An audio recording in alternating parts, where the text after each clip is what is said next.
This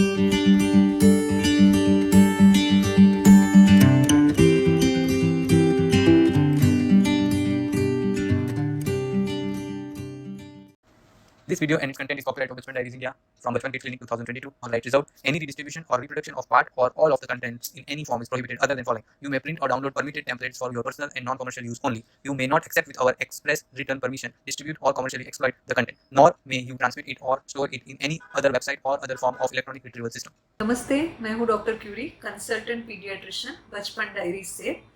ये हमारी series का सबसे पहला वीडियो है और ये प्रेग्नेंट वुमन के लिए है जिनके यहाँ पे नया बेबी आने वाला है 1-2 महीने में। ठीक है, जब भी हम हमारे घर पे गेस्ट आते हैं तो हम काफ़ी सारी उसके लिए तैयारी करते हैं कि हम क्या करेंगे, गेस्ट के लिए कैसे करेंगे। तो ये तो हमारे लिए बहुत ही स्पेशल गेस्ट आ रहा है, हमारा बेबी। तो उसके लिए हम लोग एक डिलीवरी का प्लान बनाते हैं, उसे बोलते हैं बर्थ प्लान। चलो बर्थ का प्लान के बारे में डिस्कस करते हैं। ये एक रिटर्न डॉक्यूमेंट है जो शायद आप हाथ से भी लिख सकते हो और चाहे आप प्रिंटेड भी ले सकते हो। ये प्लान आप, आपके डॉक्टर और आपकी फैमिली और पार्टनर साथ मिलके बनाते हैं। इसमें आप अपनी इच्छाएं, आपके आइडियाज, आपके गोल्स एक परफेक्ट डिलीवरी के जो है वो डाल सकते हो। और ये एक आपके स्पेशल डॉक्यूमेंट है जो आपके हॉस्पिटल बैग में जाना चाहिए और हॉस्पिटल स्टाफ को और आपके पार्टनर के पास रहना चाहिए जब आपकी डिलीवरी हो रही है। बर्थ प्लान का फ़ायदा ये है कि इसमें आप अपने मेडिकल और प्रैक्टिकल एस्पेक्ट्स आपके डॉक्टर के साथ डिस्कस कर सकते हो। आप अपने पार्टनर को बहुत ही जल्दी इन्वॉल्व कर सकते हो ताकि एंड मिनट कोई कंफ्यूजन ना रहे, लास्ट मिनट कोई रश ना रहे। आप अपने डॉक्टर्स को दिखा सकते हो आपका बर्थ प्लान। अगर आप कोई ऐसी हॉस्पिटल में जा रहे हो जहाँ पे ग्रुप ऑफ डॉक्टर्स है और आपका डॉक्टर अगर एंड मोमेंट पे हाजिर नहीं है तो फिर आप दूसरे डॉक्टर को अपना पूरा बर्थ प्लान दिखा सकते हो और उनके पास ये रिकॉर्डेड डॉक्यूमेंट हो सकता है। एंड मोमेंट पे छोटी छोटी चीज़ें रह जाती है, जैसे आपको अगर यादगार अनुभव बनाने हैं, आपको एक फ़ोटो क्लिक करनी है जब मम्मी के पास बच्चा पहली बार आता है और आपका कैमरा आपके पास नहीं है, तो ये एंड मोमेंट का रश, आपका कंफ्यूजन, सब कुछ बर्थ प्लान से ठीक रहता है। हर एक का बर्थ प्लान अलग होता है, हर एक की रिक्वायरमेंट अलग होती है, मेडिकल प्रोफाइल अलग रहती है। किसी का बर्थ प्लान बहुत छोटा सा होता है, किसी का बहुत डिटेल में हो सकता है। इट डिपेंड्स कि आप कौन से अस्पताल जा रहे हो, वहाँ पे लोग कितने फ्लेक्सिबल है, वहाँ पे कितनी चीज़ें अलाउड है। कहीं कहीं ऑपरेशन थिएटर में कैमरा ही नहीं अलाउड होता है, तो ये आपको उस पर डिपेंड करेगा। हमने एक बर्थ प्लान की छोटी सी टेम्पलेट बना के रखी है जो आप डाउनलोड कर सकते हो। और उसमें हमने ओपन स्पेस भी रखी है जिसमें आप अपने इंडिविजुअल चॉइस या विचार भी लिख सकते हो ताकि एक आपके पास आइडिया रहे कि बर्थ प्लान कैसे बनाना है। डॉक्टर के साथ क्या डिस्कस करोगे? एक तो अगर डिलीवरी हो रही है तो लेबर में आप हो कि नहीं, उसकी क्या साइंस है। उसके बाद कब आपको हॉस्पिटल जाना है, कौन से टाइम पे आपको समझ में आ जाएगा कि चलो लेबर शुरू हो रहा है। उसके बाद आपको डिस्कस करना है कि अगर डिलीवरी है तो डिलीवरी कौन से टाइप्स की होती है, नॉर्मल होती है, सिजेरियन होती है, आपकी पर्सनल चॉइस इंडिविजुअली क्या है। आपके पास एक इमरजेंसी कॉन्टैक्ट नंबर होना चाहिए हॉस्पिटल का जिसको आप लास्ट मोमेंट पे बात कर सकते हो। अगर डिलीवरी करा रहे हैं अगर उस हॉस्पिटल में तो उसमें रूम की अवेलेबिलिटी, एक बर्थ प्लेस की अवेलेबिलिटी, वहाँ पे पीडियाट्रिशियन अवेलेबल है कि नहीं, उसका क्या एक्सपेंस, क्या खर्चा होगा, ये आपको पहले से डिस्कस कर लेना चाहिए। दूसरा, अगर बेबी आ जाता है उसके बाद आपको कॉर्ड ब्लड कैंपिंग करनी है, डिलेड कॉर्ड क्लैंपिंग करनी है, ब्रेस्ट क्रॉल करना है जिसके बारे में हम आगे के वीडियोस में ज़रूर डिस्कस करेंगे। मेटाबॉलिक स्क्रीन कराना है बेबी का कि नहीं कराना है, ये सब आपको अपने डॉक्टर के साथ पहले से डिस्कस करना पड़ेगा और आपकी इंडिविजुअल विशेस उसमें ज़रूर लिखनी चाहिए। अगर आपकी फैमिली कंप्लीट हो गई है तो आप सिजेरियन सेक्शन के साथ एक स्टेरिलाइजेशन प्रोसीजर भी कर सकते हो, ट्यूबल लाइगेशन का।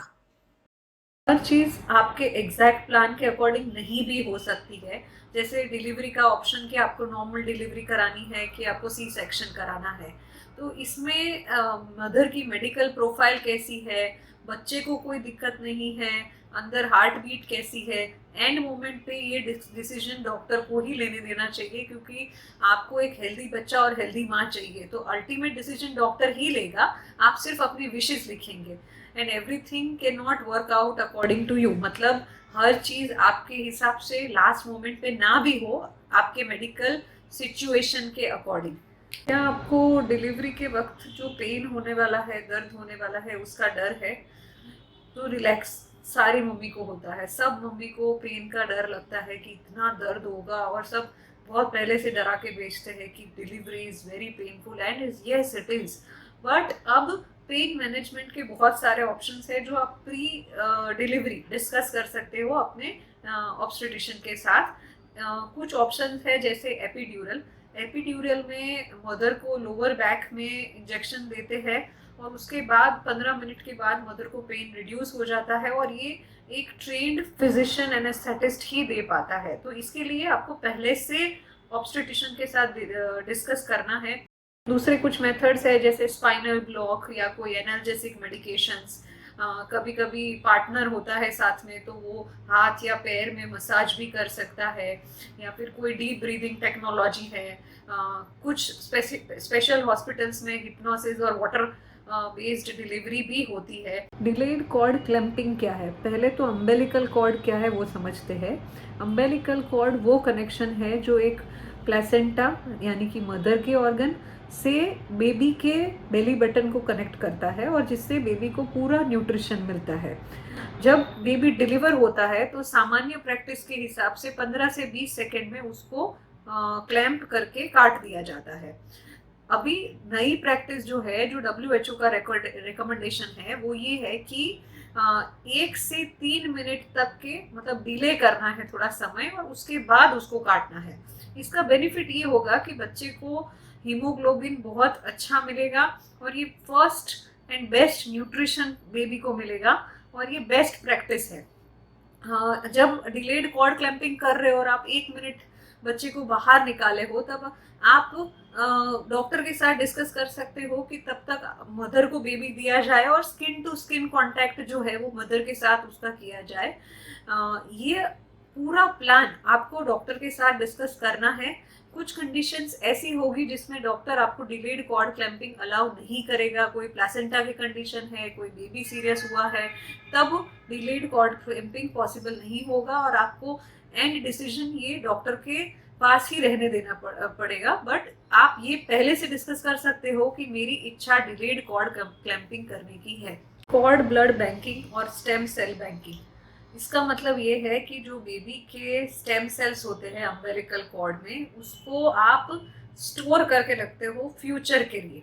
इसके लिए पहले से आपको स्टेम सेल बैंकिंग के पर्सन के साथ डिस्कस करना पड़ेगा, और उसको रेडी रखना पड़ेगा। उसका नंबर होना चाहिए आपके पास, ताकि आप right on the time of delivery उनको बुला पाओ।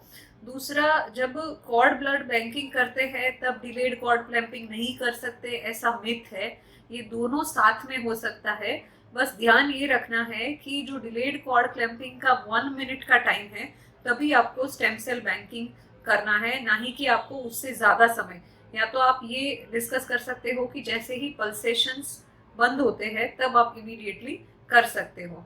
ये आपको अपने ऑब्स्टेट्रिशियन के साथ प्री डिलीवरी ही डिस्कस करना पड़ेगा, ताकि आप समय सर डिलेड कॉर्ड क्लैंपिंग और कॉर्ड ब्लड बैंकिंग दोनों ही कर पाओ। ब्रेस्ट क्रॉल का मतलब है कि डिलीवरी के तुरंत बाद जब एक नवजात शिशु को माता के पेट के ऊपर रखा जाता है, तो बच्चा खुद ही 1 घंटे के अंदर ही मूव करके माँ का स्तन ढूंढ लेता है, और स्तनपान खुद ही करने लगता है। ये एक नेचुरल प्रोसेस है, और एक स्टडी के हिसाब से विदिन 1 आवर ये प्रोसेस हो जाती है कि बच्चे को मम्मी के मिल्क की स्मेल समझ में आ गई, और बच्चा अपने आप ही मूव करके फीड करता है।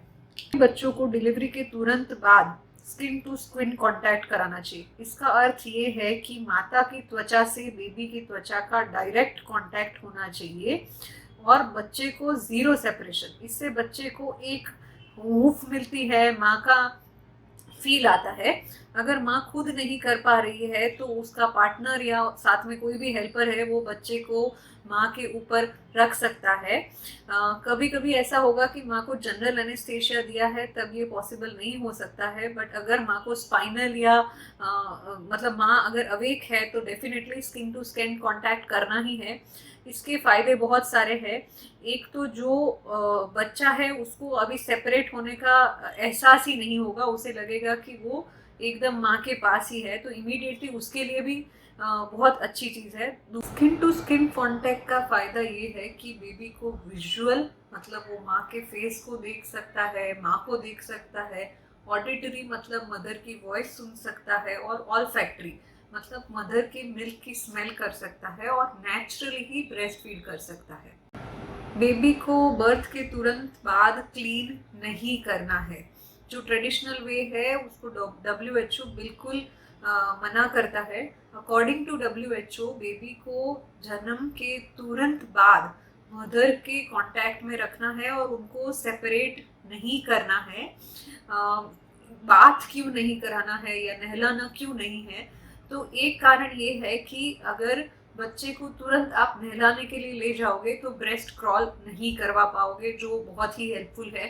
दूसरा, आप उसके बॉडी की टेम्परेचर को काफ़ी अंश तक आप कम कर सकते हो और बेबी ठंडा पड़ सकता है, उसका जो तापमान ज़रूरी है वो नहीं रहता है। बेबी की जो ऊपर प्रोटेक्टिव लेयर है उसको बोलते हैं वर्मिक्स कैजियोसा, जो सफ़ेद कलर की दिखती है बेबी के ऊपर एक लेयर, और उसको बिल्कुल हटाना नहीं चाहिए क्योंकि वो हमें इन्फेक्शन से प्रोटेक्ट करती है, स्किन सॉफ्ट रखती है और बच्चे का तापमान बिल्कुल बराबर रखती है। तो वो आपको निकालना नहीं है, उसको रखना है और एटलीस्ट 24 घंटे तक तो बिल्कुल बेबी को नहलाना नहीं है, उसके बाद भी लॉन्गर वेट करना है। बट एज ऑफ नाउ तुरंत जो बाथ का प्रोसीजर है या बेबी को क्लीन करने का प्रोसीजर है वो नहीं करना है। बाथिंग के बारे में हमारे जो फर्स्ट वीक और फर्स्ट डे वाले वीडियो है उसमें और डिस्कशन करेंगे। सबसे ज़रूरी बात है बच्चे के लिए ऑन कॉल पीडियाट्रिशियन या नियोनेटोलॉजिस्ट की अवेलेबिलिटी होना।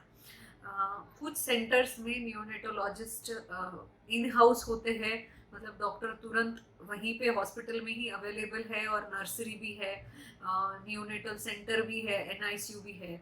कुछ सेंटर में डॉक्टर बाहर से आते हैं, तो ये आपको पहले से ही डिस्कस कर लेना है कि ऑन कॉल पीडियाट्रिशियन या नियोनेटोलॉजिस्ट कौन है, उनके नंबर आपको लेके रखने हैं। कभी कभी ऐसा होता है कि डिलीवरी के तुरंत बाद बच्चा रोता नहीं है या फिर बच्चे को सांस लेने में दिक्कत आती है, तो इमरजेंसी में नियोनेटोलॉजिस्ट या पीडियाट्रिशियन अवेलेबल होने ही चाहिए, जो आपके ऑन कॉल है, जो डिलीवरी के टाइम पे हाजिर है।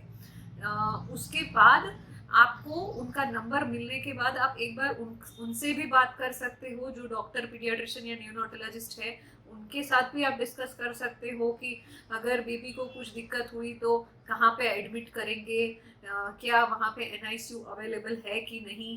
उसके बाद जो बेबी की बेसिक ट्रीटमेंट होने वाली है, जैसे विटामिन K जाएगा, फिर बर्थ की वैक्सीन्स होगी, ब्रेस्ट फीडिंग में कोई इश्यूज आए तो क्या करेंगे, या फिर मेटाबॉलिक स्क्रीनिंग के बारे में, या फिर ईयर की चेकअप के बारे में, आई चेकअप के बारे में, जनरल बेबी के चेकअप के बारे में बर्थ के बाद देखने के लिए। तो एक आपका पीडियाट्रिशियन या नियोनेटोलॉजिस्ट ऑन कॉल रेडी होना चाहिए और उसके नंबर भी आपके पास रेडी होने चाहिए। जब आप डिलीवरी के लिए प्रिपेयर हो रहे हो 7 महीने के करीब, तभी आपको हॉस्पिटल का टूर ले लेना चाहिए। इससे आपको बेसिक पता चलेगा कि वहाँ पे इमरजेंसी में कौन से डॉक्टर्स अवेलेबल है, कुछ नर्सिंग स्टाफ्स भी आप बात कर सकते हो ताकि आपको लास्ट मोमेंट पे कंफर्टेबल लगे।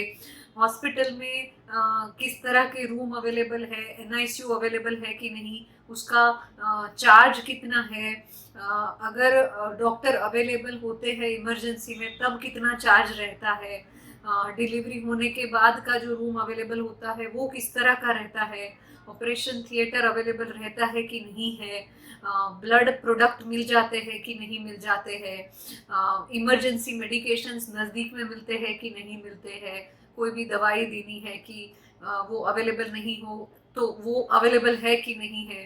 हॉस्पिटल के अंदर आपको वीडियो रिकॉर्डिंग डिवाइसेस और ये सब आपको अवेलेबल कर सकते हो, आप ले जा सकते हो कि नहीं ले जा सकते हो। किसी को इंटरेस्ट होता है कि म्यूजिक बजा सकते हो, विजिटिंग आवर्स क्या है वहाँ पे, कितने लोग आ सकते हैं, क्या आपका पार्टनर डिलीवरी रूम में अलाउड है कि नहीं है, कितने लोग आपके रूम के अंदर अलाउड है, ये सब आपको टूर 7 महीने प्रेगनेंसी के करीब ले लेना चाहिए और एक प्लान करके रखना चाहिए कि ये हॉस्पिटल है, इसका नंबर है और हम इसी हॉस्पिटल में इसी टाइम पे यहाँ पे ये रूम बुक कराएंगे पहले से ही। लैक्टेशनल कंसल्टेंट क्या होता है? ये एक स्पेशलाइज्ड हेल्थ केयर प्रोफेशनल होता है। Breast feeding is not easy, मतलब हमें लगता है कि ये नेचुरल प्रोसेस है और बच्चा तुरंत आके माँ का दूध पीने लगेगा, पर पेरेंट्स को काफ़ी सारे सवाल होते हैं कि क्या सिजेरियन के टाइम पे प्रॉपर फीडिंग हो पाएगी कि नहीं हो पाएगी। किसी किसी को फीडिंग इश्यूज होते हैं, मदर को कॉन्फिडेंस हर बार नहीं होता है, पोजिशनिंग में दिक्कत आती है, तब हमें लैक्टेशनल कंसल्टेंट को हायर करना चाहिए जो आपको प्रॉपर स्तनपान कराने में मदद करे। खास एक चीज़ याद रखिए कि आपको प्री लैक्टियल फीड मतलब कुछ रिवाजों के हिसाब से सबसे पहले बच्चे को आके डिलीवरी के बाद तुरंत घी या शहद या शक्कर चटाई जाती है, वो बिल्कुल नहीं करना है। ये बच्चे के लिए काफ़ी नुकसान कारक है। बच्चे के लिए जो बेस्ट अमृत है वो माँ का दूध है, तो आपको ये पहले से डिसाइड करना है कि ये हमें बच्चे को नहीं देना है। कभी कभी ऐसा होगा कि लैक्टेशनल कंसल्टेंट आपको बोलेंगे कि आपको मिल्क एक्सप्रेस करना है, तो आपको वो एक्सप्रेशन टेक्निक भी सिखाएंगे और कभी कभी वो आपको कटोरी, चम्मच या गवाज फीडिंग भी सिखा सकते हैं। हमेशा याद रखें, बर्थ प्लान बनाने से आपकी एंजाइटी कम हो जाएगी, आपकी कंफ्यूजन काफ़ी हद तक क्लियर हो जाएगी और आप कंपैरेटिवली प्रिपेयर्ड रहोगे डिलीवरी के लिए और आप अपने आप को एम्पावर्ड महसूस करोगे कि एटलीस्ट आपको और आपके पार्टनर को पता है कि करना क्या है। हालांकि ये एक डॉक्यूमेंट ज़रूर है पर ये रिटन कॉन्ट्रैक्ट नहीं है। आपका हेल्थ केयर प्रोवाइडर मतलब डॉक्टर आपको ज़रूरत पड़ने पे, आपकी मेडिकल हिस्ट्री पे, आपकी इमरजेंसी सिचुएशन में चेंजेस ला सकता है और अल्टीमेटली आपका गोल एक हेल्दी बेबी और हेल्दी मदर ही होना चाहिए, ना ही कि एग्जैक्ट स्ट्रेटेजी। सो आपको बना के ज़रूर रखना है but ultimate decision should be your doctors. याद रख के हमारा बर्थ प्लान टेम्पलेट ज़रूर डाउनलोड करें।